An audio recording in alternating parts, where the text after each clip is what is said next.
नमस्कार प्यारे विद्यार्थियों, बहुत बहुत स्वागत है आप सभी का एग्री कोचिंग प्रयागराज के इस ऑफिशियल यूट्यूब प्लेटफॉर्म पे। कल बिहार के आने वाली जो कृषि सेवा बहाली है, उन सारी वैकेंसीज के बारे में बात किया गया था। मुख्य रूप से ये देखा गया कि कृषि समन्वयक एग्रीकल्चर कोऑर्डिनेटर की वैकेंसीज बहुत ही पास है हमारे पास। तो आपके फीडबैक पे और आपके कहने के अनुसार आज हमने शुरू कर दी है बिहार कृषि परीक्षा वाली क्लास। तो आज इस क्लास का पहला दिन है, जैसा कि आप स्क्रीन पे देख रहे हैं। और इस पहले दिन की क्लास को आपके बीच लेके आ रहे हैं Rahul Verma sir. Rahul Verma sir MCQs के माध्यम से आपको सारी क्लासेस देंगे, एज वेल एज क्लासेस के साथ साथ उसमें बहुत सारी एक्सप्लेनेशन होगी। तो ये हो सकता है कि आप अगर चैनल पे नए हैं या सर से नए पढ़ रहे हैं तो 5 मिनट 10 मिनट छोड़ के चले जाएंगे, तो रिजल्ट नहीं आएगा। मेरा एक छोटा सा रिक्वेस्ट है आप सभी कृषि के विद्यार्थियों से कि इस सेशन को अगर आपने शुरू किया है तो निरंतर 1 घंटा प्रतिदिन आने वाले 10 दिन और 15 दिन देके देखिएगा, फिर आपको इसका परिणाम समझ में आएगा।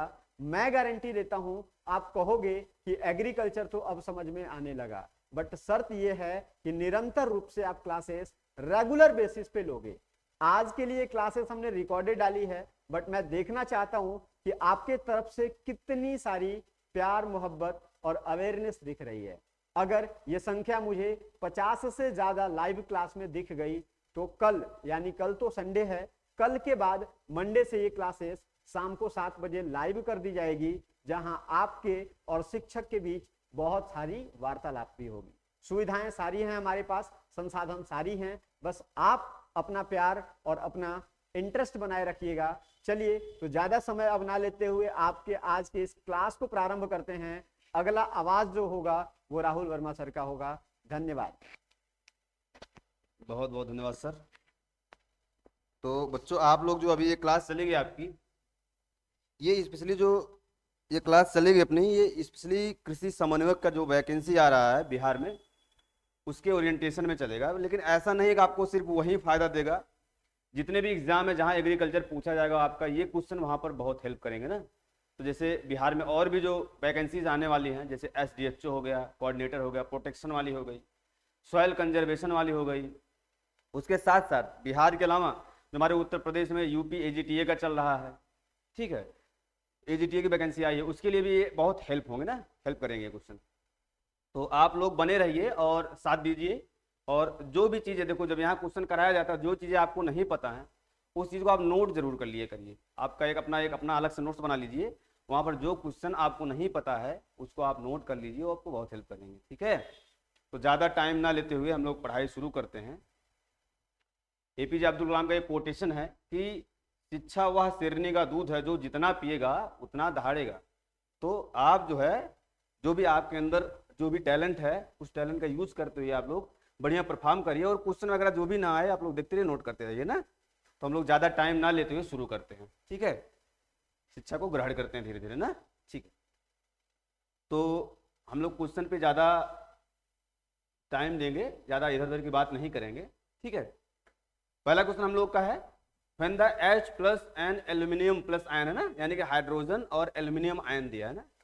When hydrogen and aluminium ion in the soil solution called as, मतलब जब हमारा हाइड्रोजन और एल्यूमिनियम आयन सॉइल के सॉल्यूशन में रहता है तो उसको क्या कहते हैं ना। ऑप्शन आपको दिया है, पहला है एक्टिव एसिडिटी, दूसरा दिया है एक्सचेंजेबल एसिडिटी, तीसरा दिया है पोटेंशियल एसिडिटी, और चौथा दिया है रिजर्व एसिडिटी। ठीक है ना। इसमें ये पूछ रहा है जब हमारे हाइड्रोजन, देखो एसिडिक कंडीशन में हमेशा जो होते हैं हाइड्रोजन, एल्यूमिनियम, आयरन, ये सब डोमिनेंट आयन होते हैं ना। लेकिन ये क्या पूछ रहा है, कौन सी ऐसी एसिडिटी होती है जहां पर हाइड्रोजन और एल्यूमिनियम के आयन सॉइल के सॉल्यूशन में, यानी कि मृदा के विलयन में रहते हैं, उस एसिडिटी को क्या कहते हैं ना। तो उस एसिडिटी को क्या कहते हैं, उसका आंसर क्या हो जाएगा, एक्टिव एसिडिटी। ये ध्यान देना हमेशा। हिंदी में बोलते हैं सक्रिय अम्लता। क्या बोलते हैं, सक्रिय अम्लता। देखो हमेशा ध्यान देना, जो एसिडिटी मुख्य रूप से अगर पूछे कितने टाइप होती है, तो जो एसिडिटी होती है, क्या एसिडिटी जो होती है मुख्य रूप से अगर पूछेगा तो 2 टाइप होती है ना। ठीक है, पहला क्या होता है, एक्टिव एसिडिटी। क्या होती है, एक्टिव एसिडिटी। ठीक है, इसे हिंदी में बोलते हैं सक्रिय अम्लता। क्या बोलते हैं, सक्रिय अम्लता। देखो मैं कंटेंट यहाँ इंग्लिश में बोलूंगा और हिंदी में भी उसको मैं रिवाइज कर दिया करूंगा ना, तो आप टेंशन नहीं लीजिए हिंदी और इंग्लिश वाले। तो एक्टिव एसिडिटी क्या होती है, जब हाइड्रोजन क्या होते हैं, जब हाइड्रोजन और एल्यूमिनियम के जो आयन होंगे ना, कहाँ होंगे, हाइड्रोजन और एल्यूमिनियम के आयन कहाँ होंगे, जब हमारे सॉइल के सॉल्यूशन में होंगे। कहाँ होंगे, सॉइल के सॉल्यूशन में होंगे, विलयन में होंगे, तब उसको हमारा बोलते हैं एक्टिव एसिडिटी। और दूसरा जो मुख्य टाइप होता है इसको बोलते हैं एक्सचेंजेबल एसिडिटी। क्या होता है, एक्सचेंजेबल एसिडिटी। ये एसिडिटी क्या होती है, जब हमारे हाइड्रोजन और एल्यूमिनियम के आयन, क्या क्या, हाइड्रोजन और एल्यूमिनियम के आयन कहाँ रहे हमारे, एक्सचेंजेबल साइट पे रहे। कहाँ, एक्सचेंजेबल साइट पे जाके रिएक्ट करके जमा हो जाए, उसे हमारा बोलते हैं एक्सचेंजेबल एसिडिटी। ठीक है, जब सॉइल सॉल्यूशन में रहे हाइड्रोजन और एल्यूमिनियम उसे बोलेंगे एक्टिव एसिडिटी। और जब एक्सचेंजेबल साइट यानी कि जो हमारे पार्टिकल होते हैं, सॉइल के पार्टिकल होते हैं, चाहे हमारा सैंड हो गया, सिल्ट हो गया, क्ले हो गया, या हमारे ऑर्गेनिक मैटर के पार्टिकल हो गए, उस पार्टिकल पे जाके रिएक्शन करके उसके उस पे जाके हमारा जो होता है हाइड्रोजन एल्यूमिनियम रहेगा, उसे हमारा बोलते हैं एक्सचेंजेबल एसिडिटी। ठीक है, मुख्य रूप से हमारे दो टाइप के होते हैं ना। अच्छा, अगर कभी पूछ ले टोटल एसिडिटी क्या होते हैं, तो टोटल में जो हमारा होता है टोटल एसिडिटी, तो टोटल एसिडिटी में जो होता है हमारा एक्सचेंजेबल, यानी कि हमारा एक्सचेंजेबल और एक्टिव एसिडिटी दोनों मिलाकर क्या कहलाता है, टोटल एसिडिटी। तो एक्टिव प्लस एक्सचेंजेबल, एक्टिव और एक्सचेंजेबल एसिडिटी को मिलाकर क्या बोलते हैं, टोटल एसिडिटी। ठीक है, अच्छा ये दो चीज क्या होते हैं, एक होता है पोटेंशियल एसिडिटी, एक होता है हमारा रिजर्व एसिडिटी। पोटेंशियल और रिजर्व एसिडिटी का मतलब होता है जब हाइड्रोजन और एल्यूमिनियम के आयन, क्या, जब हाइड्रोजन और एल्यूमिनियम के जो आयन होते हैं वो कहाँ रहे, हमारे नॉन एक्सचेंजेबल साइट पर रहे। कहाँ रहे, नॉन एक्सचेंजेबल साइट पर रहेंगे, और या तो ऑर्गेनिक, स्पेशली ऑर्गेनिक मैटर के पार्टिकल पर जमा रहेंगे, उसको हमारा बोलते हैं पोटेंशियल एसिडिटी या रिजर्व एसिडिटी ना। तो हमारा एक क्वेश्चन ये हो गया, पहला क्वेश्चन हो गया ना। अगले क्वेश्चन पर हम लोग जाते हैं, जो हमारा है दूसरे नंबर का क्वेश्चन। क्वेश्चन क्या कह रहा है, dominant chemical in the calcareous soil. देखो एक प्रॉब्लमेटिक सॉइल होता है हमारा कैलकेरियस सॉइल, पूछ रहा है वहां पर कैलकेरियस सॉइल में कौन सा डोमिनेंट केमिकल होता है, कौन सा ऐसा केमिकल होता है जो कैलकेरियस सॉइल में सबसे ज्यादा पाया जाता है ना। ठीक है, ऑप्शन आपका क्या दिया है, पहला दिया है मैग्नीशियम कार्बोनेट, और दूसरा दिया है सोडियम क्लोराइड, और तीसरा क्या दिया हमारा, सोडियम कार्बोनेट, क्या दिया है, सोडियम कार्बोनेट, और चौथा दिया क्या, कैल्शियम कार्बोनेट। क्या दिया है, कैल्शियम कार्बोनेट। उसमें आप लोग आंसर ढूंढिए क्या होता है। तो हमने पहले भी, अगर आप लोग सीरीज में जुड़े रहे होंगे तो आप पहले भी मैं बता चुका हूं कि जो हमारा, अगर सैलाइन सॉइल की बात करेगा, ठीक है, क्या बात करेगा, सैलाइन सॉइल की बात करेगा। सैलाइन सॉइल मतलब लवणीय मृदा ना, क्या बोलते हैं, लवणीय मृदा। अगर सैलाइन सॉइल की बात करेगा, उसमें अगर कौन सा केमिकल डोमिनेंट पूछा तो NaCl। क्या होता है, NaCl। क्या होता है, NaCl। ठीक है, अगर एल्कली सॉइल की बात कर दिया, क्या कर दिया, एल्कली, इसी को सोडिक बोलते हैं। क्या बोलते हैं, सोडिक सॉइल बोलते हैं। अगर इसमें डोमिनेंट केमिकल पूछे, सोडियम कार्बोनेट होता है। क्या होता है, सोडियम कार्बोनेट होता है ना, ध्यान देना। अगर कैलकेरियस सॉइल बोल दिया, क्या होता है, कैलकेरियस सॉइल की बात कर दिया, तब क्या होता है आपका, कैल्शियम कार्बोनेट होता है। क्या होता है, कैल्शियम कार्बोनेट होता है। अगर अकोची सॉइल की बात कर दिया, अकोची सॉइल की बात करें तो वहां क्या डोमिनेंट होता है, वहां पर हमारा जो डोमिनेंट होता है S2S डोमिनेंट होता है ना, ध्यान देना। अगर एसिडिक सॉइल की बात कर दिया तो वहां पर जो होते हैं एसिडिक, अगर एसिडिक सॉइल की बात कर दिया तब वहां जो डोमिनेंट हमारा केमिकल होता है, वहां पर केमिकल ना होकर ज्यादा करके जो एक्सचेंजेबल हाइड्रोजन और एक्सचेंजेबल एल्यूमिनियम और एक्सचेंजेबल आयरन जो होता है डोमिनेंट, हमेशा ध्यान देना। ठीक है, लेकिन यहाँ बात क्या की, हमारा कैलकेरियस सॉइल, तो कैलकेरियस सॉइल में डोमिनेंट क्या हो जाएगा, हमारा कैल्शियम कार्बोनेट। ठीक है, एक ऐसा सॉइल जहां पर कैल्शियम कार्बोनेट डोमिनेंट होता है, स्पेशली A2 संस्तर या A2 होराइजन में और B संस्तर में, उसे हमारा बोलते हैं क्या, कैलकेरियस सॉइल। कभी कभी कैलकेरियस सॉइल का pH पूछता है ना, अगर कैलकेरियस सॉइल का pH पूछेगा, pH, इसका pH बता देना आप लोग, या कभी कभी 7 से भी देखता है। ठीक है, तो 6.5 से लेकर 8.5 तक वायरी करता है ना, ये ध्यान देना हमेशा।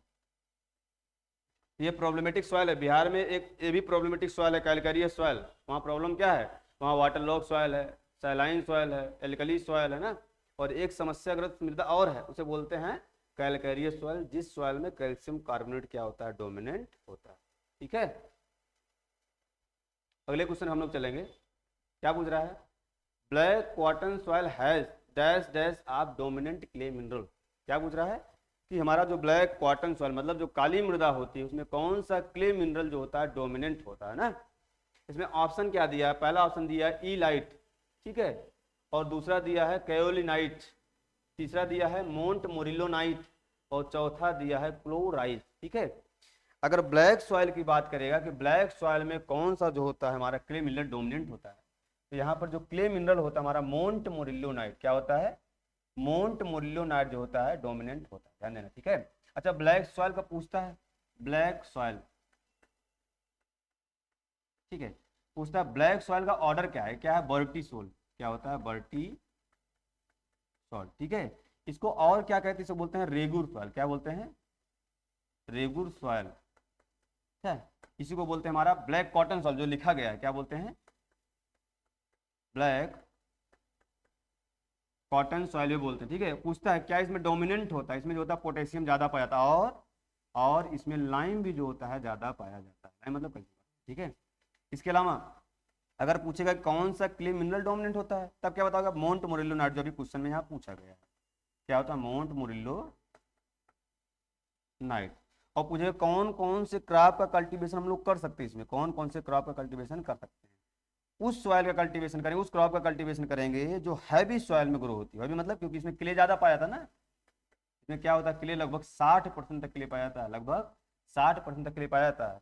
तो उस क्रॉप की हम ग्रोइंग करेंगे जो हैवी सॉइल में ग्रो हो सकती हो। अगर पानी की अवेलेबिलिटी है तो हम पैडी भी ग्रो कर सकते हैं, अगर पानी की अवेलेबिलिटी है हम पैडी कर सकते हैं, कोरिएंडर कर सकते हैं, क्या सकते हैं, कोरिएंडर कर सकते हैं। कॉटन तो करते ही करते हैं, क्योंकि ब्लैक कॉटन सॉइल भी कहते हैं, क्यों, क्योंकि कॉटन को मुख्य रूप से अपने यहाँ ब्लैक सॉइल में ही ग्रो करते हैं। उसके अलावा ज्वार का भी हम कल्टीवेशन कर सकते हैं, सोरघम का भी कल्टीवेशन हम लोग कर सकते हैं ना, ये ध्यान देना। अच्छा, अगर ये पूछ लिया जो होता है, जो इलाइट होता है कहाँ डोमिनेंट होता है, इलाइट हमारा होता है एलुवियल सॉइल में। कहाँ, हमारा एलुवियल सॉइल है, इंडिया में डोमिनेंट एलुवियल सॉइल है, बिहार में भी डोमिनेंट एलुवियल सॉइल है।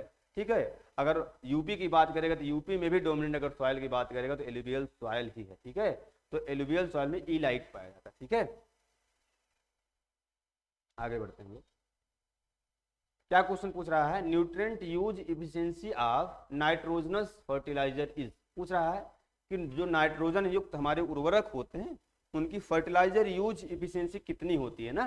ठीक है, अच्छा फर्टिलाइजर यूज इफिशिएंसी का मतलब क्या होता है, इसका सिंपल सा मीनिंग होता है कि जो आप यूनिट अमाउंट में फर्टिलाइजर डाल रहे हो, फील्ड में अप्लाई कर रहे हो, उसका कितनी मात्रा है, उसकी कितनी मात्रा पौधा अपने एक्टिविटी के लिए यूज कर ले रहा है, मतलब जो जितना आप दे रहे हो उसका कितना % पौधा यूज कर रहा है अपने काम के लिए, उसे हमारा बोलते हैं फर्टिलाइजर की यूज इफिशियंसी। जैसे मान लो अगर आप 100 kg फर्टिलाइजर दे रहे हो, फील्ड में अप्लाई कर रहे हो, ठीक है, उसका कितना kg पौधा जो होता है यूज कर लेता है। अगर 100 kg का पौधा जो होता है, 100 kg जो अप्लाई कर, उसमें से अगर 50 kg यूज कर ले रहा है, इसका मतलब उस फर्टिलाइजर की जो यूज इफिशियंसी होगी 50% हो जाएगी ना। लेकिन ये स्पेशली पूछ रहा है नाइट्रोजनस जो फर्टिलाइजर होते हैं उनकी यूज इफिशियंसी कितनी होती है, ध्यान देना हमेशा। जो नाइट्रोजन ऑप्शन क्या है, 70 से 80, दूसरा ऑप्शन दिया 15 से 25, तीसरा है 30 से 50, चौथा दिया 8 से 10। ठीक है, अगर नाइट्रोजनस की बात करेगा, मैं यहाँ थ्योरी में बताता भी हूँ, ठीक है, थ्योरी में बताता भी हूँ, अगर नाइट्रोजन की बात करेगा तो इसकी यूज इफिशियंसी होती है 30 से 50। कितनी होती है, 30 से 50, ध्यान देना। अगर नाइट्रोजन वाले फर्टिलाइजर की बात करेगा 30 से 50 होती है क्या, यूज इफिशियंसी। ठीक है, ध्यान देना, परसेंट में आता है ये। ठीक है, अगर फास्फेटिक फर्टिलाइजर की बात करेगा, फास्फेटिक फर्टिलाइजर की बात करेगा, इसका होता है 15 से 30। कितना होता है, 15 से 30% क्या होती है, यूज इफिशियंसी होती है। अगर पोटेशिक फर्टिलाइजर की बात करेगा जिसका कितना होता है 70 से 80% इसकी यूज इफिशियंसी होती है ना। तो जो हमारे मेजर न्यूट्रिएंट है उनके फर्टिलाइजर में सबसे ज्यादा यूज इफिशियंसी जो होती है हमारी पोटेशिक फर्टिलाइजर की होती है 70 से 80% ना। क्यों होती है इसकी इफिशियंसी ज्यादा, क्योंकि इसका लॉसेस जो होता है थोड़ा सा कम होता है ना, और इसका जो लॉसेस होता है थोड़ा मोड़ा फिक्सेशन से होता है। और जो नाइट्रोजन वाले फर्टिलाइजर होते हैं इनका लॉसेस तो बहुत होता है। जैसे अगर आप नाइट्रेट वाले नाइट्रोजन फर्टिलाइजर अप्लाई करोगे तो लीचिंग लॉसेस हो जाता है या डिनाइट्रिफिकेशन हो जाता है ना, ध्यान देना।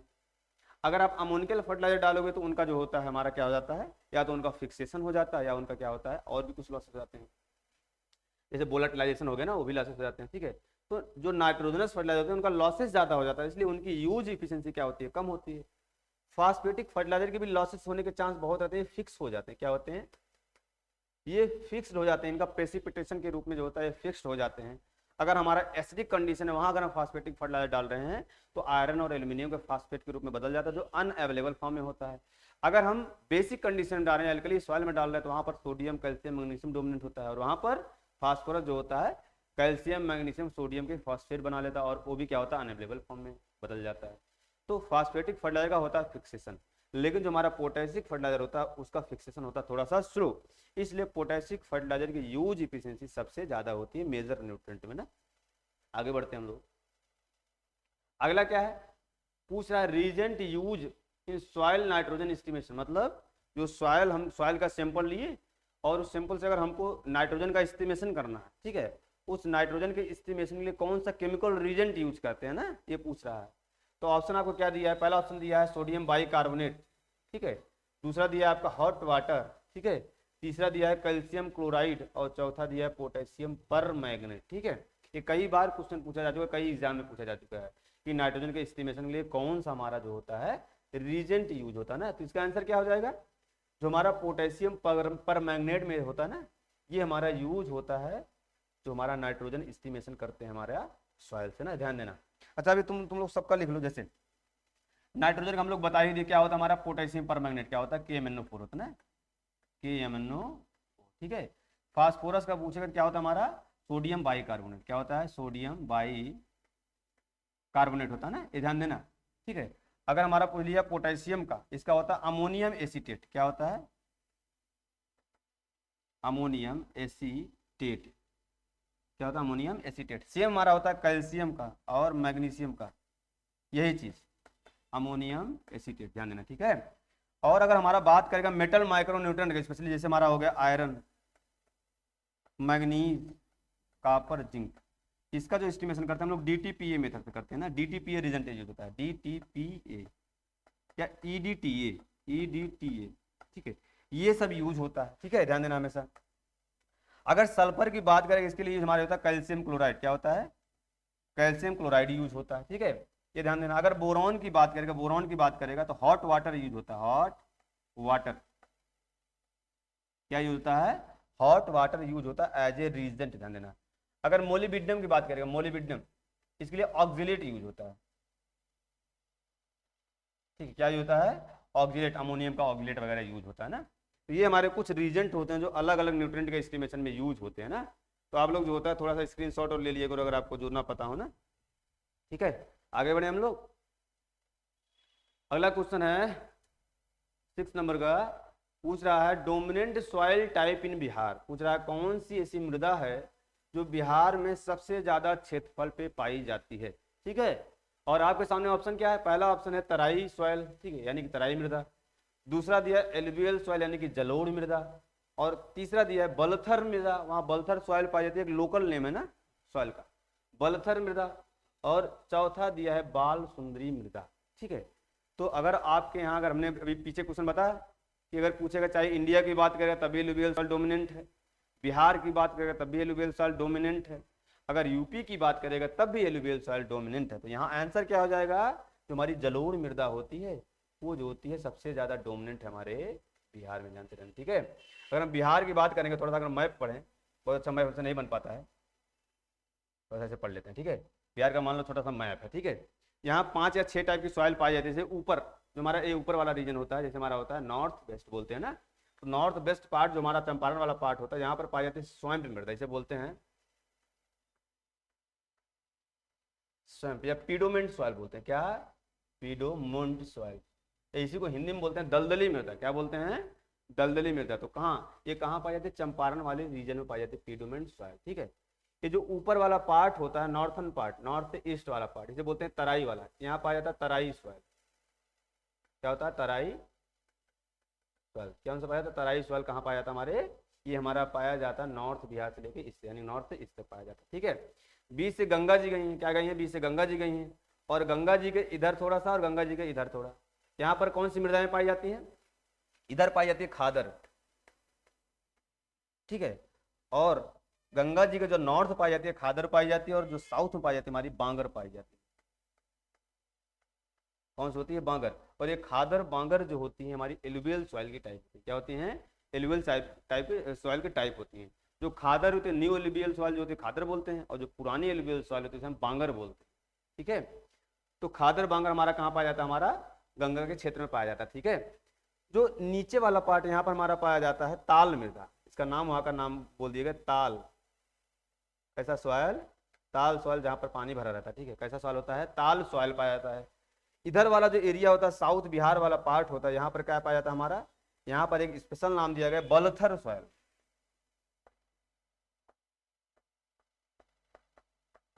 ये रेड कलर की होती, कैसी होती है? रेड कलर की होती है, स्पेशल लोकल नेम दे दिया गया वहां पर बलथर सॉइल। और जो हमारा खादर और तराई सॉइल के बीच वाला एरिया होता है कुछ इसे बोलते हैं बाल सुंदरी मृदा, वहां स्पेशल नाम है, इसे बोलते हैं बाल सुंदरी सॉइल। तो इतने टाइप की सॉइल हमारे बिहार में पाई जाती है, लेकिन मुख्य रूप से अगर डोमिनेंट पूछेगा तो कौन सी होती है? हमारी एलुवियल सॉइल डोमिनेंट होती है ना, ये ध्यान देना हमेशा। तो कितने टाइप की सॉइल होंगे हमारा? एक हो गया 1 2 3, इसको हम 3 ही काउंट करें खादर बांगर, क्योंकि एलुवियल के टाइप होते हैं तो 3 हो जाएगा।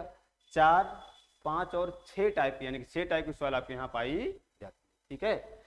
ये पूछता है जो हमारी बाल सुंदरी मृदा होती है इसमें कौन सा केमिकल डोमिनेंट होता है? यहाँ पर लाइम क्या होता है? डोमिनेंट होता है, इसलिए पीएच इसका थोड़ा सा ज्यादा होता है। और इस बाल सुंदरी मृदा में मुख्य रूप से जो कल्टीवेशन होता है फ्रूट क्रॉप का होता है, ध्यान देना, ठीक है। जो हमारा तराई सॉइल होता है मुख्य रूप से पैडी का और जूट का कल्टीवेशन होता है। जो स्वयं सॉइल है यहाँ पर भी होता है पैडी का कल्टीवेशन हो सकता है, कुछ पार्ट में तंबाकू और शुगर केन का कल्टीवेशन होता है। जो हमारी जो बलथर सॉइल है हमारी साउथ बिहार में, यहाँ पर पल्स का कल्टीवेशन होता है ना, क्योंकि ये अपलैंड है और अपलैंड में पल्स का ही कल्टीवेशन हो सकता है ना, ये ध्यान देना हमेशा। आगे बढ़ते हैं हम लोग। अगला 7th नंबर का क्वेश्चन क्या पूछ रहा है? What is the porosity percentage in Sandy soil, ठीक है।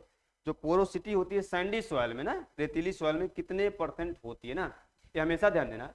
जिसका पार्टिकल साइज बड़ा होगा उसमें पोर स्पेस क्या होंगे? कम होंगे ना, और जिसका पार्टिकल साइज छोटा होता है उसमें पोर स्पेस क्या होती हैं? ज्यादा होते हैं, हमेशा ध्यान देना। इसलिए कहते हैं जो सैंडी सॉइल होता है उसका साइज कितना होता है अभी बताएंगे आगे। जो सैंडी सॉइल होता है या सैंड के फ्रैक्शन जो होते हैं उनका साइज कितना होता है? 0.2 से लेकर 0.02 तक वेरी करता है ना, mm में है। इसका साइज ज्यादा है। चिल का कितना साइज होता है? चिल का होता है 0.02 से लेकर 0.002 mm, ठीक है। और तीसरा हमारा होता है क्ले। क्ले का फ्रैक्शन, ये सब प्राइमरी पार्टिकल है। क्ले का जो साइज होता है लेस देन 0.002 mm। इसका मतलब सैंडी सॉइल के जो हमारे पार्टिकल होते हैं उनका पार्टिकल साइज बड़ा है, इसका मतलब पोर स्पेस, जो स्पेस होते हैं पार्टिकल के बीच में वो कम होता है, ठीक है। सिल्टी सॉइल का जो साइज होता है थोड़ा सा सैंडी से छोटा होता है, इसलिए इसमें जो होता है पोर स्पेस सैंडी की अपेक्षा ज्यादा पाया जाता है। और क्ले सॉइल का साइज होता है सबसे छोटा होता है, इसलिए इसमें नंबर ऑफ पोर्स जो छिद्र होते हैं ज्यादा पाए जाते हैं, ठीक है। इसलिए पूछता है कि पोरोसिटी परसेंटेज किसमें ज्यादा पाया जाएगा, तो हमारा क्या होता है? हमारा क्ले सॉइल सबसे ज्यादा पूछेगा तो क्ले सॉइल। कितना होता है? सैंडी सॉइल की बात करेगा जिसमें होता है 20 से 30%। कितना होता है? लगभग 20 से 30% पोरोसिटी होती है। और सिल्टी सॉइल की बात करें इसमें जो हमारा होता है 30 से 50% पोरोसिटी होती है। अगर क्ले की बात करेगा तो कितना होता है? 50 से 60% पोरोसिटी होती है, हमेशा ध्यान देना, ठीक है। तो अब यहाँ किसका पूछा है? यहाँ आपका पूछा है सैंडी सॉइल का, और सैंडी सॉइल का ऑप्शन क्या दिख रहा है आपको? 30-40 है नहीं, 50 से 60 हमारा क्ले का होता है, 10 से 20 थोड़ा सा कम हो जाएगा। तो आंसर क्या सही होगा? 20 से 30% पोरोसिटी हमारी किसमें होती है? सैंडी सॉइल में होती है। और पोरोसिटी का अगर फार्मूला कोई पूछ ले क्या बताओगे? 100 माइनस, अगर बीडी और पीडी दी यानी बॉल डेंसिटी और पार्टिकल डेंसिटी दिया है तब, तो क्या करोगे? 100 माइनस पोरोसिटी का परसेंटेज अगर आपको कोई फार्मूला पूछे तो 100 माइनस BD बटा PD इंटू 100, ठीक है। ये आपका होता है सिंपल सा फार्मूला कि आपको अगर बल्क डेंसिटी और पार्टिकल डेंसिटी पता है तो आप लोग पोरोसिटी निकाल सकते हैं। एक और होता है हमारा पोरोसिटी परसेंटेज, ये क्या होता है कि पोर का वॉल्यूम, जो पोर स्पेस है, वॉल्यूम आप किसका? पोर का वॉल्यूम, ठीक है, डिवाइड बाय सॉइल का वॉल्यूम, टोटल सॉइल का वॉल्यूम। ये जो रेशियो आता है हमारा वो भी क्या होता है? पोरोसिटी इंटू 100 कर दो, क्या हो जाएगा? हमारा पोरोसिटी का क्या हो जाएगा? परसेंटेज आ जाता है ना। तो हमेशा ध्यान देना पोरोसिटी का जो परसेंटेज होता है क्ले सॉइल में ज्यादा होता है और सबसे कम सैंडी सॉइल में होता है। आगे बढ़ते हैं हम लोग। क्या पूछे, देखो यही क्वेश्चन पूछ लिया जो अभी पीछे हम कराए हैं। व्हाट इज द साइज आप एमएम में पूछ रहा है, आप क्ले पार्टिकल, जो हमारा क्ले के पार्टिकल होते हैं उनका साइज कितना होता है। ऑप्शन दिया है मोर देन 0.002 mm, दूसरा दिया है less than 0.002 mm, less than 0.02 mm, more than 0.02 mm। ठीक है, ध्यान देना। तो आंसर क्या हो जाएगा हमारा, जो हमारा क्ले के पार्टिकल होते हैं उनका साइज बहुत छोटा होता है, तो कितना हो जाएगा, लेस देन 0.002 mm। ठीक है, ये ध्यान देना। जो सॉइल के पार्टिकल का क्लासिफिकेशन अभी जो हमने बताया, सॉइल के पार्टिकल का क्लासिफिकेशन, सॉइल के पार्टिकल का क्लासिफिकेशन जो इंडिया में फॉलो होता है, होता ISSS वाला। कौन सा, ISSS। अब इसका नाम चेंज हो गया, इसका हो गया है, इसका नाम हो गया IUSS। तो क्या था, international society of soil science था, अभी क्या हो गया, international union of soil science हो गया ना। ये जो होता है सॉइल के पार्टिकल क्लासिफिकेशन किया जाता है, और यही इंडिया में जो होता है फॉलो होता है। अभी जो हमने बताया, एक तो होता है सैंड, जो सैंड होता है दो टाइप का होता है, एक होता है कोर्स सैंड, क्या होता है, कोर्स सैंड। एक होता है हमारा फाइन सैंड, क्या होता है, फाइन सैंड। जो कोर्स सैंड होता है उसका साइज जो होता है 0.2 से 2 mm, 0.2 से 2 mm तक होता है। जो फाइन सैंड होता है हमारा उससे कितना होता है, 0.2 से 0.02 mm होता है। ठीक है, इसके बाद दूसरा जो कैटेगरी हमारा सिल्ट था, क्या था, सिल्ट अभी हम बता चुके हैं। इसका जो होता है 0.02 से 0.002 mm होता है। और जो हमारा क्ले होता है, क्ले, ठीक है, इसका जो साइज होता है लेस देन 0.002 mm।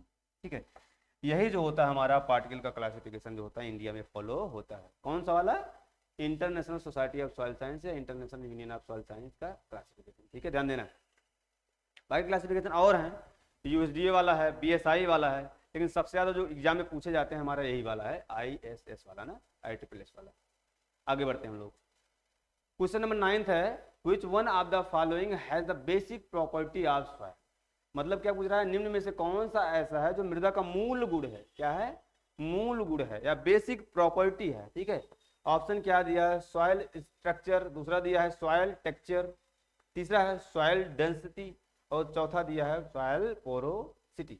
ये ध्यान देना, कई बार ये क्वेश्चन पूछा जा चुका है। पूछता है कि सॉइल की बेसिक प्रॉपर्टी क्या है, सॉइल की परमानेंट प्रॉपर्टी क्या है, तब क्या आप लोग आंसर लगाओगे। इसमें आंसर क्या हो जाएगा, बेसिक प्रॉपर्टी की बात किया क्या हो जाएगा हमारा, सॉइल टेक्सचर हो जाएगा ना, ध्यान देना। अच्छा, सॉइल स्ट्रक्चर क्या होता है, जो हमारे अरेंजमेंट, किसका अरेंजमेंट बताओ आप लोग, किसका arrangement, arrangement of primary particle. Primary particle मतलब sand, silt, clay and secondary particle.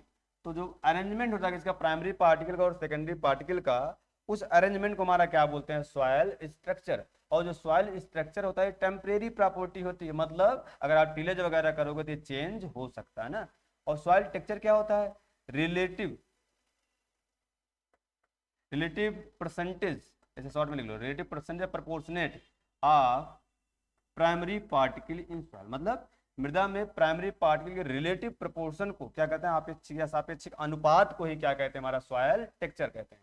और ये जो सॉइल टेक्सचर होता है हमारा टिलेज प्रैक्टिस से, एग्रीकल्चर प्रैक्टिस से चेंज नहीं होता, इसलिए इसको बोलते हैं हमारा परमानेंट प्रॉपर्टी, या इसी को बोलते हैं हमारा बेसिक प्रॉपर्टी। और ये डेंसिटी क्या होता है, डेंसिटी का मतलब होता है मास अपॉन वॉल्यूम, मास आप किसका, सॉइल का, डिवाइड बाय वॉल्यूम, वॉल्यूम किसका, सॉइल का। इन दोनों के रेशियो क्या बोलते हैं, हमारा सॉइल डेंसिटी। और ये दो टाइप की होती है, एक होता है बल्क डेंसिटी, एक होता है हमारा पार्टिकल डेंसिटी। ठीक है, बल्क डेंसिटी को हाफ डेंसिटी कहते हैं और पार्टिकल डेंसिटी को हमारा कहते हैं डबल डेंसिटी। ठीक है, या ट्रू डेंसिटी बोलते हैं, आगे हम बताएंगे जब आएगा ऑप्शन में ना, क्वेश्चन वगैरह में। तो डेंसिटी क्या होता है, मास अपॉन वॉल्यूम के रेशियो क्या बोलते हैं, हमारा डेंसिटी बोलते हैं। और पोरोसिटी हमने बता ही दिया कि जो पोर स्पेस का परसेंटेज होता है, वॉल्यूम आप किसका, वॉल्यूम, इसको volume of pore divide by volume of soil, किसका, वॉल्यूम ऑफ सॉइल। इन दोनों के रेशियो क्या कहते हैं, हमारा पोरोसिटी का परसेंटेज। और ये पोरोसिटी जो होती है सबसे ज्यादा किसमें होती है, हमारी क्ले सॉइल में होती है, और सबसे कम जो होती है हमारी सैंडी सॉइल में होती है। अगला क्वेश्चन क्या होता है हमारा, what is the pH of degraded alkali soil. ये ध्यान देना, क्वेश्चन ये पढ़ना बढ़िया से। जो हमारा डिग्रेडेड एल्कली सॉइल होता है उसका पीएच कितना होता है। ऑप्शन दिया है 6 से 6.5, दूसरा दिया है हमारा 5 से 6, तीसरा ऑप्शन है 8.5 यानी 8.5 से अधिक, और जो चौथा ऑप्शन है 7.5 से लेकर 8.5। तो इसमें आंसर क्या हो जाएगा, हम आंसर पहले बता दिया करेंगे और बाद में थोड़ा सा एक्सप्लेनेशन देंगे ना, सब विवरण हम बाद में देंगे। तो जो हमारा डिग्रेडेड एल्कली सॉइल होता है, ये एल्कली देख के पीएच ज़्यादा मत लगा देना, क्योंकि एल्कली सॉइल का तो ज़्यादा पीएच होता है, लेकिन ये एल्कली देख के ज़्यादा ना लगा देना ना। इसमें जो आंसर हो जाता है हमारा, इसका पीएच जो होता है डिग्रेडेड एल्कली कितना होता है, 6 से 6.5 तक जाता है। इसका मतलब होता है कि 7 से कम है। इसका मतलब क्या है, ये एसिडिक सॉइल है ना, ठीक है, ध्यान देना। अच्छा, डिग्रेडेड एल्कली होता क्या है, नॉर्मल कंडीशन जो हमारा एल्कली सॉइल होता है, एल्कली इसे बोलते हैं सोडिक सॉइल, एल्कली या सोडिक सॉइल इसे बोलते हैं ना। तो नॉर्मल कंडीशन में सोडिक सॉइल में जो होता है क्या डोमिनेंट होता है, एक्सचेंजेबल सोडियम क्या होता है, जो हमारा एक्सचेंजेबल सोडियम होता है डोमिनेंट होता है। और एक्सचेंजेबल सोडियम जो होता है सॉइल के पार्टिकल के साथ रिएक्शन करके वहीं चिपक जाता है, रुक जाता है, और इसका लीचिंग लॉसेस या लीचिंग नहीं होता है। लेकिन ध्यान देना, अगर लगातार हमारे एल्कली सॉइल में पानी भरा रहा, क्या वाटर लॉग रहा, जरा वाटर लॉग रहा है यानी पानी भरा रहा है, तब क्या होता है, और उस वाटर लॉग कंडीशन में किसी तरह हाइड्रोजन आ जाए, क्या हाइड्रोजन के आयन आ जाए, बाहर से आ जाए, पानी में आ जाए, इरिगेशन सोर्स आ जाए, या फर्टिलाइजर से आ जाए, ठीक है, क्या आ जाए, हाइड्रोजन के आयन आ जाए और पानी भरा हो, तब क्या होता है, जो हमारा सोडियम होता है, सोडियम वो हमारा लीच करके नीचे चला जाता है। क्या होता है, सोडियम लीच करके सॉइल से नीचे चला जाता है, और उस सोडियम की जगह क्या आ जाता है, हमारा हाइड्रोजन, क्या आ जाता है, हाइड्रोजन आ जाता है, ठीक है। और तब इस एल्कली सॉइल को क्या बोलते हैं, हमारा जब सोडियम हटा के एल्कली सॉइल से हाइड्रोजन आ जाता है, और इस एल्कली सॉइल को बोलते हैं डिग्रेडेड एल्कली, क्या बोलते हैं, डिग्रेडेड एल्कली सॉइल, क्या बोलते हैं, डिग्रेडेड एल्कली सॉइल, मतलब सड़ा हुआ एल्कली सॉइल, मतलब कुछ बदलाव हुआ एल्कली सॉइल। और यह एल्कली सॉइल का पीएच, क्योंकि यहाँ हाइड्रोजन है, और इस एल्कली सॉइल का पीएच जो होता है 6 से 6.5 तक होता है, ठीक है। अब ये ध्यान देना, अगर इसका पीएच 6 से 6.5, इसका मतलब ये एसिडिक कंडीशन यहाँ पर है, कैसा है, एसिडिक कंडीशन है। और एसिडिक सॉइल या एसिड सॉइल के सुधार के लिए हम लोग क्या डालते हैं, लाइम। में ध्यान देना, कई बार क्वेश्चन पूछा जा चुका है कि जो होता है डिग्रेडेड एल्कली के सुधार के लिए हम लोग क्या अप्लाई करेंगे, जो केमिकल हम यूज करते हैं एसिडिक सॉइल के सुधार के लिए, वही केमिकल हम यूज करेंगे डिग्रेडेड एल्कली सॉइल के सुधार के लिए। इसका मतलब हम लोग लाइम यूज करेंगे ना, ध्यान देना। और पीएच कितना होता है, 6 से 6.5, ठीक है। आगे बढ़ते हैं हम लोग। अगला क्वेश्चन, क्वेश्चन नंबर 11 है, which is the generally use for correcting soil acidity. देखो वही क्वेश्चन फिर आ गया कि जो सॉइल एसिडिटी होती है, उस एसिडिटी को सुधार करने के लिए या अम्लीय भूमि की सुधार के लिए कौन सा केमिकल यूज करते हैं, बहुत बार पूछा जा चुका है ना। ऑप्शन दिया है जिप्सम, ठीक है, दूसरा दिया है लाइम, तीसरा दिया है आयरन का पैराइट, और चौथा दिया है ANB बोथ, मतलब जिप्सम और लाइम बोथ, ठीक है, ध्यान देना। जो अगर एसिडिक सॉइल के लिए सुधार की बात करें, क्या आंसर हो जाएगा, लाइम, ठीक है। क्या होता है, लाइम यूज करते हैं, ठीक है। और ये पूछता है कि कौन सा लाइम एसिडिक सॉइल के सुधार के लिए, कौन सा लाइम सबसे ज्यादा यूज होता है, हमारा कौन सा होता है, इसे बोलते हैं कैल्शियम कार्बोनेट, ठीक है। ये हमारा कैल्शियम कार्बोनेट वाला लाइम भारत में सबसे ज्यादा यूज होता है, इसलिए इसको बोलते हैं एग्रीकल्चर लाइम। क्या बोलते हैं, एग्रीकल्चर लाइम भी इसको बोलते हैं। सबसे ज्यादा भारत में एसिडिक सॉइल के सुधार के लिए यही यूज होता है। अच्छा, जिप्सम की बात करेगा, जिप्सम क्या होता है, जिप्सम जो हमारा एल्कली सॉइल होता है ना, एल्कली सॉइल के सुधार के लिए हम यूज करते हैं जिप्सम। क्या यूज करते हैं, यूज करते हैं हमारा जिप्सम। अच्छा, ये जिप्सम से क्वेश्चन पूछता है, जिप्सम का फार्मूला क्या होता है, इसका फार्मूला होता है CaSO4 × 2S2, ठीक है, ध्यान देना, फार्मूला होता है। पूछता है जिप्सम में कैल्शियम और सल्फर कितना पाया जाता है। जिप्सम में कैल्शियम जो होता है लगभग 29.2% या 29% आप लोग याद करो कैल्शियम। सल्फर जो होता है लगभग 18% पाया जाता है, 18.6% पाया जाता है ना। ये क्वेश्चन कई बार पूछा जा चुका है, ठीक है। अच्छा, अगर सैलाइन सॉइल का सुधार कब बोल दिया, तो हम थ्योरी में यहाँ पढ़ाते हैं ना, सैलाइन सॉइल में पाए जाते हैं साल्ट, इसीलिए किसी केमिकल का यूज नहीं करते हैं सैलाइन सॉइल के सुधार के लिए। और इसका जो सुधार होता है ड्रेनेज होता है, ड्रेनेज कर देते हैं ना, ड्रेनेज और लीचिंग, या कुछ फिजिकल मेथड से हम खुरच करके जो लेयर होती है साल्ट का उसको हम हटा देते हैं ना, ये जो होता है हमारा सुधार करते हैं ऐसे करके, ठीक है। अगला है हमारा 12th नंबर का क्वेश्चन, क्या है, the force of attraction bind the molecule of same kind, ठीक है। मतलब क्या कर रहा है, जो हमारे सेम काइंड के मोलिक्यूल होते हैं, सेम प्रकार के मोलिक्यूल होते हैं, अणु होते हैं, आपस में बाइंड करते हैं, आपस में जुड़ते हैं, वो कौन सा फोर्स होता है जो दोनों पार्टिकल को सेम पार्टिकल को आपस में जोड़ता है। तो उसमें ऑप्शन क्या दिया है, एडिशन, या उस प्रोसेस क्या बोलते हैं ऑप्शन दिया है एडिशन, एडिशन फोर्स के द्वारा जुड़ता है, या दूसरा ऑप्शन क्या दिया है कि मैट्रिक पोटेंशियल या मैट्रिक फोर्स के द्वारा जुड़ता है, या कोहिजन के द्वारा जुड़ता है, या ऑप्शन दिया नॉन ऑफ दी। तो जो सेम काइंड के हमारे पार्टिकल होते हैं वो जो फोर्स लगता है आपस में जुड़ने के लिए, वो हमारा उस फोर्स को बोलते हैं, कौन सा फोर्स, उसको बोलते हैं कोहिजन, और हिंदी में इसको बोलते हैं सहसंजन बल। ठीक है, तो सहसंजन बल की वजह से जो हमारे सेम काइंड के पार्टिकल, जैसे हमारा पानी का एक अणु दूसरे अणु से किससे जोड़ता, हमारा सहसंजन आसंजन बल से ना, हिंदी में सहसंजन बल, सॉरी यार, किससे होता है सहसंजन, हिंदी इंग्लिश में बोलते हैं कोहिजन फोर्स। और ऐसे बोलते हैं सॉइल के एक अणु या सॉइल के एक पार्टिकल दूसरे पार्टिकल से जुड़ता, तब क्या बताओगे, तब भी क्या बताओगे आप लोग, कोहिजन फोर्स। लेकिन अगर मॉलिक्यूल अलग अलग हो गया, जैसे पानी का मॉलिक्यूल हो गया और सॉइल का मॉलिक्यूल हो गया, तो अलग अलग हो गए ना, तो अलग अलग जो हमारे अणु होते हैं उनका आपस में अगर फोर्स पूछेगा तब आप लोग क्या बताएंगे, एडिशन, क्या बताएंगे, एडिशन, और इसे हिंदी में बोलते हैं असंजन बल। तो ससंजन बल जो होता है सेम काइंड के पार्टिकल के साथ, और जो असंजन बल होता है वो डिफरेंट काइंड के पार्टिकल के साथ में जुड़ने वाला फोर्स होता है। ठीक है, आगे बढ़ते हैं हम लोग। क्वेश्चन नंबर 13 है, a device for measuring percolation and leaching losses from the column of soil under control condition is known. मतलब एक ऐसा यंत्र जो सॉइल में परकुलेशन, मतलब परकुलेशन और परकुलेशन के साथ साथ जो निछालन होता है, लीचिंग से बोलते हो ना, तो परकुलेशन और लीचिंग दोनों को मेजर करने वाला यंत्र कौन, पूछ रहा है ना। ऑप्शन दिया है इनफिल्ट्रोमीटर, दूसरा ऑप्शन दिया है इवापोरीमीटर, तीसरा ऑप्शन है साइक्रोमीटर, और चौथा जो ऑप्शन है लाइसीमीटर। कई बार ये हम बता चुके हैं ना।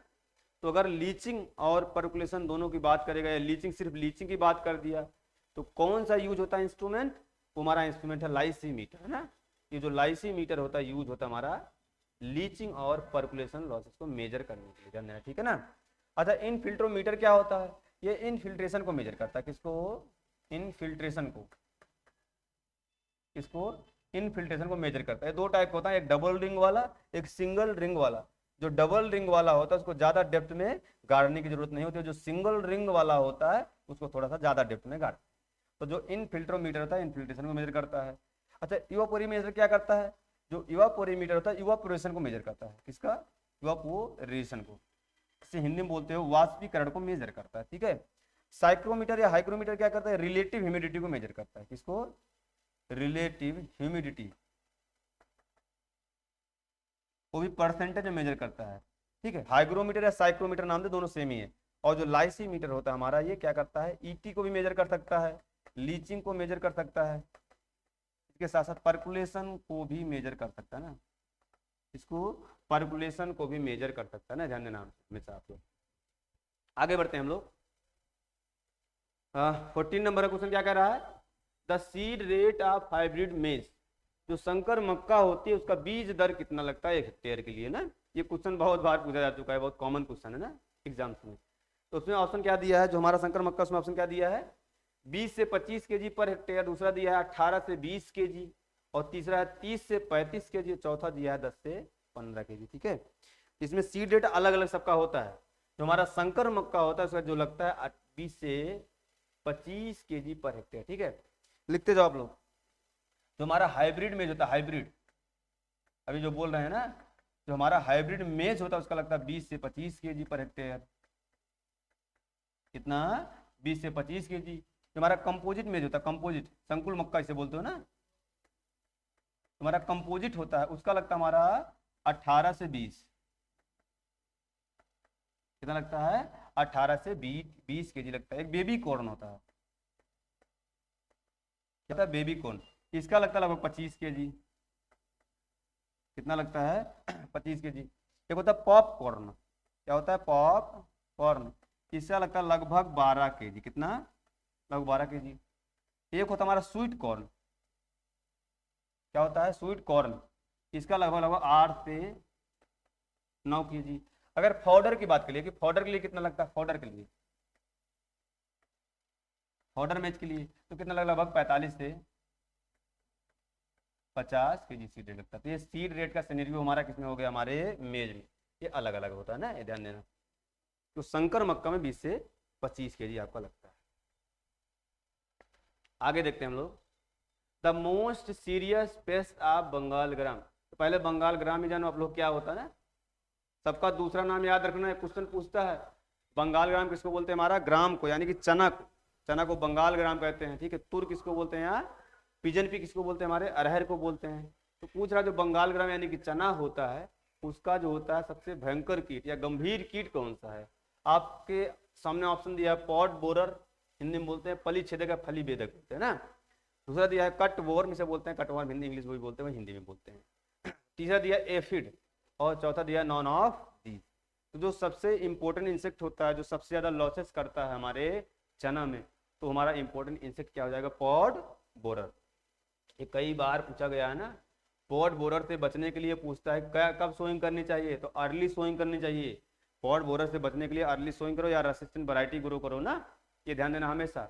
और बिल्ट जो इसमें लगता है, भयंकर बीमारी की बात करें तो बिल्ट होता है, अगर भयंकर कीट की बात करें तो पॉड बोरर होता है। और पॉड बोरर से बचने के लिए थोड़ा सा अर्ली सोइंग करो, और बिल्ट से बचने के लिए हमेशा थोड़ा सा लेट सोइंग करो ना, और रेसिस्टेंट वैरायटी ग्रो करो। और बिल्ट एक क्वेश्चन पूछता है, उसके निवारण के लिए एक चीज और कर सकते हैं कंट्रोल के लिए, जो सीड की सोइंग करते हैं थोड़ा ज्यादा डेप्थ में सोइंग करो, लगभग 6 से 10 सेंटीमीटर सोइंग करो, वो भी तब भी कंट्रोल हो जाता है बिल्ट ना, ये ध्यान देना। तो जो पॉड बोरर होता है सबसे भयंकर इंसेक्ट होता है, इसका नाम क्या होता है, हेलिकोबर्पा आर्मीजेरा ना, हेलिकोबर्पा आर्मीजेरा, क्या होता है, हेलिकोबर्पा आर्मीजेरा इसका सेंटिनेम, ठीक है। अच्छा कटवर्म क्या आता है, ये कटवर्म भी लगता है, इसे कटुआ कीट कहते हैं ना, तो कटवर्म भी हमारे इसमें लगता है, नाइट में लगता है, अटैक करता है चने में, लेकिन ध्यान देना इंपॉर्टेंट इंसेक्ट नहीं है, ठीक है, भयंकर इंसेक्ट नहीं, बाकी इंसेक्ट तो लगता ही है। इसका नाम होता है एग्रोटिस स्पीसीज, एग्रोटिस स्पीसीज, ठीक है। बाकी एफिड तो इसमें लगता नहीं, एफिड हमारा मुख्य रूप से जो लगता है क्रूसिफेरी यानी कि मस्टर्ड में लगता है, इसका नाम होता है लाइपेपिस रेसमिना, लाइपेपिस रेसमिना, ठीक है, यहाँ तो लगता नहीं, ठीक है। तो पॉड बोरर जो होता है सबसे भयंकर इंसेक्ट होता है हमारे इसके लिए ना। अगला जो होता है 16 नंबर का question, main source of irrigation इन बिहार, मतलब बिहार में सिंचाई का मुख्य साधन, मुख्य सोर्स क्या है। ऑप्शन क्या दिया है, पहला ऑप्शन दिया है वेल या ट्यूबवेल, ओवरऑल वेल की बात कर रहा है। दूसरा बात किया कैनाल यानी कि नहर, और तीसरा जो ऑप्शन दिया है टैंक, और चौथा दिया आलाफ दीज। तो यहाँ ध्यान देना मेन सोर्स पूछा है, इसमें ध्यान देना मेन सोर्स का मतलब जिससे जो होता है सबसे ज्यादा सिंचाई होती होगी वहां पर ना। तो ध्यान देना जो बिहार में सबसे ज्यादा सिंचाई होती है वो होती है हमारे ट्यूबवेल या बेल के द्वारा, अगर पूछे ओवरऑल बेल के द्वारा सबसे ज्यादा सिंचाई होती है। और कुल सिंचाई का लगभग कितना होता है, लगभग 63%, कितना, लगभग 63% जो होता है बेल के द्वारा सिंचाई होती है। और कैनाल के द्वारा लगभग जो होता है लगभग 30%, कितना, 30% जो एरिया पे सिंचाई होती है कैनाल के द्वारा होती है। टैंक के द्वारा बहुत कम है ना, लेस देन 1%। बाकी और कुछ सोर्स, अदर सोर्स हमारे पॉन्ड वगैरह है ना, ये ध्यान देना। आगे बढ़ते हैं हम लोग, क्वेश्चन नंबर 17 है, क्या पूछ रहा है, फर्स्ट कृषि road map scheme was launched in year. पूछ रहा है जो पहला कृषि रोड मैप स्कीम था, बिहार में बहुत बढ़िया स्कीम चलती है कृषि रोड मैप स्कीम। पूछ रहा है पहले कृषि रोड मैप की लॉन्चिंग ईयर कौन सी है, कब वो लॉन्च हुआ था ना, ये ध्यान देना। हुआ क्या था, पहले हम आंसर ही बता देते हैं। पहला ऑप्शन दिया 2007, दूसरा दिया है 2008, और तीसरा ऑप्शन दिया 2009, और चौथा दिया 2006, ठीक है।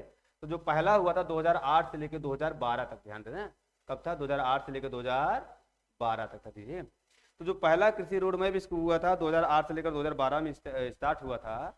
और एक पटना में होता हमारा कृष्णा पैलेस है, वहाँ पर किसानों का जो है संगठन बुलाया गया, और यह निर्णय लिया गया कि एक ऐसी स्कीम लाई जाए जिसके थ्रू हम अलग अलग स्कीम के थ्रू वहाँ के किसानों को हम और आगे लेकर जा सके ना। तो जो कृषि रोड मैप स्कीम जो पहली रोड मैप थी 2008 में स्टार्ट हुई, हर 4 साल से 5 साल के अंतर पे रोड मैप आती रहती है। अभी जो चल रहा है पूछेगा तो अभी जो है चौथा रोड मैप स्कीम लागू है बिहार में ना।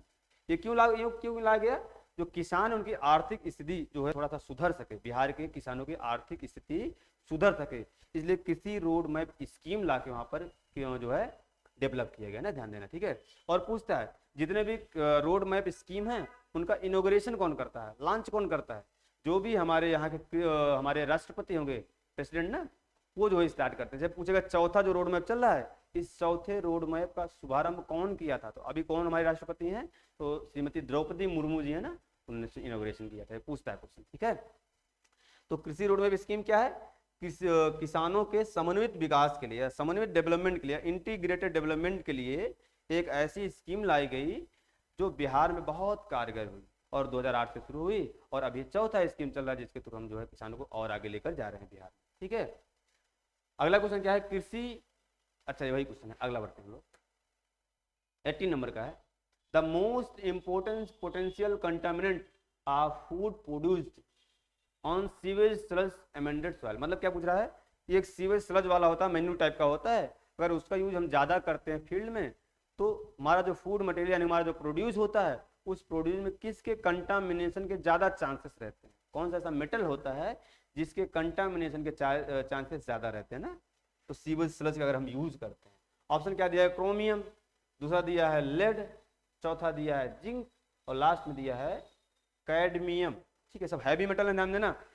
तो किसके जो होता है कंटामिनेशन के चांस ज़्यादा रहते हैं, तुम्हारा होता है कैडमियम।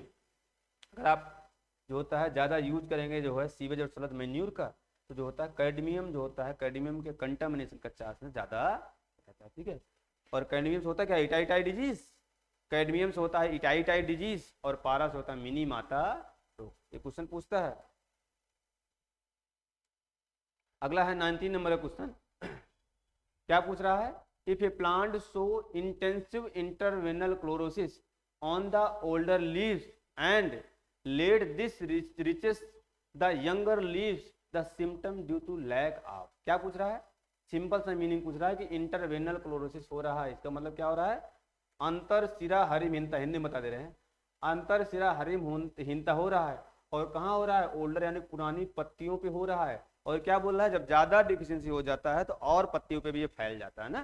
तो हमने इसमें आंसर थ्योरी में बता भी चुका हूं इसको कि अगर इंटरवेनल क्लोरोसिस की बात करें, इंटरवेनल क्लोरोसिस थोड़ा मतलब समझ लो, ये आपका है लीफ, क्या है आपका, ये लीफ है, इसको बोलते हैं मिडरिप, जो बीच में आता है मिडरिप बोलते हैं, और ये सब जो जाति से बोलते हैं वेन्स, इसे हिंदी में बोलते हैं सिराएं। क्या बोलते हैं, सिराएं।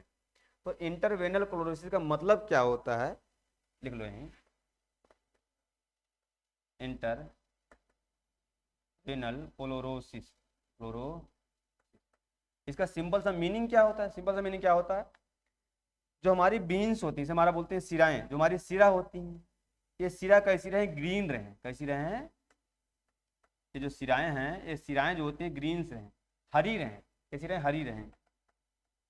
ठीक है, लेकिन जो बीन्स के बीच में समय है, स्पेस है, सॉरी, जो वेन्स के बीच में, नसों के बीच में या सिराओं के बीच में स्पेस है, वो कैसा हो जाए, हम तो रेड से बनाए लेकिन येलो होगा, कैसे होगा, येलो होगा, येलो हो जाए। ठीक है, इसका मतलब क्या होता है कि हमारे जो वेन्स हैं, जो हमारी सिराएं हैं वो हरी रहें और वेन्स के बीच का जो पोर्शन है वो येलो हो जाए, इस टाइप के क्लोरोसिस को बोलते हैं इंटरवेनल क्लोरोसिस।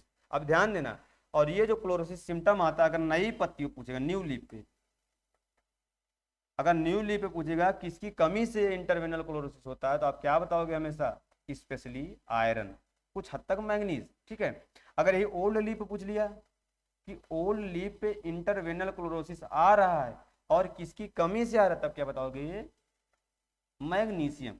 ठीक है, तो अगर ऑप्शन क्या दिया आपको, देखो मैग्नीशियम में पहला ये ऑप्शन क्या है, मैग्नीशियम है ना, जो दूसरा कैल्शियम है, देन फास्फोरस है, देन कॉपर, तो आंसर तो पहले ही मिल गया, तो क्या हो जाएगा हमारा मैग्नीशियम। मैग्नीशियम की कमी से ओल्डर लीफ पे क्या होता है, इंटरवेनल क्लोरोसिस होता है। और ये सेम सिम्टम अगर न्यू लीफ पे पूछेगा तो आयरन और मैग्नीज। ठीक है, अगला और लास्ट क्वेश्चन हम लोग देखते हैं, पूछ रहा है पार्थेनियम हिस्टेरोफेरस, जिसे बोलते हैं कांग्रेस ग्रास, क्या बोलते हैं, कांग्रेस ग्रास या कांग्रेस घास बोलते हैं ना, कैन बी कंट्रोल्ड बाई। ठीक है, जो पार्थेनियम हिस्टेरोफेरस जो कांग्रेस घास होता है, उसका जो होता है कंट्रोल किस बायो एजेंट के द्वारा हम लोग करते हैं ना, बायोलॉजिकल कंट्रोल का मेथड है, कौन से बायो एजेंट के द्वारा हम लोग कर सकते हैं ना। तो इसमें ऑप्शन क्या क्या दिया है, इंसेक्ट के नाम दिए, पहला दिया है ऑप्शन डायरेक्ट जो है साइंटिफिक नेम दिया है ना, यह काइसोमेरेला स्पीसीज, तो काइसोमेरेला स्पीसीज। दूसरा ऑप्शन दिया है डेक्टाइलोपियस टुमेनेंसिस, क्या हुआ है, डेक्टाइलोपियस टुमेनेंसिस।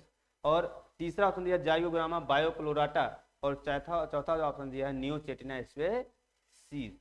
ये तो जो है एकदम बदनाम क्वेश्चन है, कई जगह पूछा जा चुका है।